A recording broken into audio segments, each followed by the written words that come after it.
Hello students, இப்போ நம்ம IGCSE மேத்தோட past paper questions வந்து பார்த்துட்டு இருக்கோம். இந்த question பாருங்க. The diagram shows an isosceles triangle and a straight line.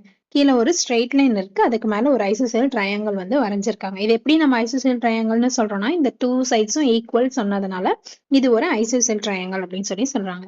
Work out the value of W. நம்ம இப்போ கண்டுபிடிக்க போறது இந்த W ஓட வேல்யூ தான். ஸோ ஃபர்ஸ்ட் நம்ம இந்த ஸ்ட்ரெயிட் லைனுக்கு டோட்டல் ஆங்கிள் எவ்வளோங்கிறது நம்ம எல்லாருக்குமே வந்து தெரியணும் 180 டிகிரி அப்படின்னு.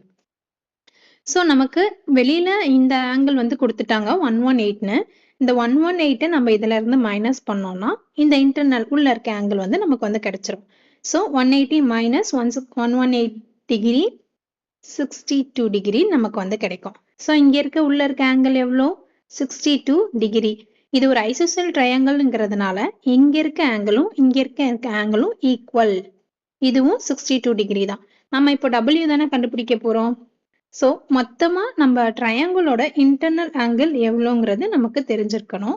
இன்டர்னல் ஆங்கிள் வந்து 180 டிகிரி. நமக்கு டூ ஆங்கிள் வந்து தெரியுமா 62 degree plus 62 degree plus W degree equal to 180 degree நமக்கு தெரியும்.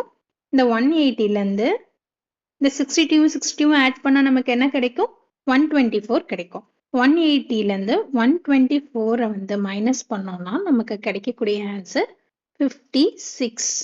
இப்போ இந்த W ஓட ஆன்சர் வந்து 56. Thank you students. நம்ம next வீடியோல next sum பார்க்கலாம். Bye.